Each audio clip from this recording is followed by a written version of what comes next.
अस्सलाम वालेकुम वरहमतुल्लाहि वबरकातुहू। लुम्बे पुख्तू की खबर को मैं बिया उर्दू की तरफ आऊँगा। ये जहाँ पे मैं खड़ा हूँ ये है दाजी कमजे के जो लाल मदारी कयूम स्टेडियम चौक पेशावर की मखामख दा शेल पेट्रोल पंप थे और दी शेल पेट्रोल पंप ते मखामख लुम्बे बस दाव खमा चलते कि अन नसीसी दाजी कम पोलून द रोड पर मंस के उलाड़ दी और दा ट्रांसफार्मर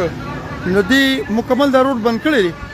और د هغې نه علاوه ما یو ځای یاد کړو تاسو ته دې سره خوا کې چې تاسو دا ځای کړو کې او د دلته دا ټول ګند بلا چې کېده تاسو دلته لرې کې او روډ کړو کې چې خلکو ته په تګ راتګ کې اسانه شي نو هغې باندې ښکاروایي شو هغه روډ مات شو هغه چې کوم څیزونه میزونه کوم تاسو دلته کې انسیسري هغه مات شو خو ولې د دلته نه ملبوم کړو نه شو دا روډ ته که تاسو دلته انتهایي همیشه راشي دا ټوله ایریا چې زه کوم تاسو ته ښیم دا همدغسې ګنده په ګنده پاتې شوه ټوله ملبه دلته کې پرته ده पोल नंबर 1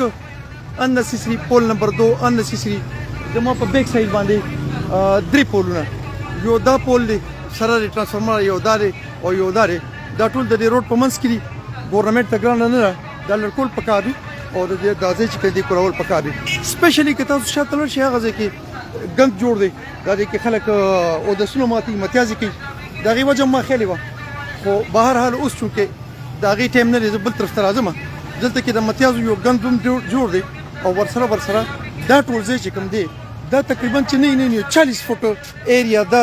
چې دې سره دا روډ کولاوي شي خو ولې د ګورنمنت د ادارو دې طرف ته خیال چې کوم نه شوی دی زه دل بیا ریکوست کوم چې دا ګند دلته لري کې او دا روډ کولو کې چې خلکو ته تک راته آسان شي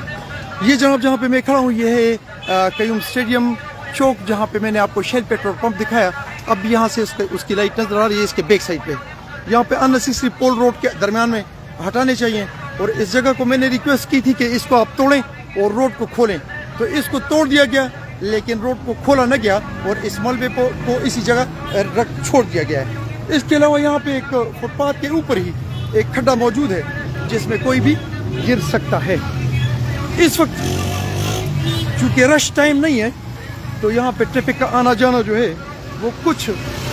गुजारा करता है लेकिन एक्चुअली यहाँ पे चूँकि रश बहुत ज़्यादा होता है तो ये तकरीबन 40 फुट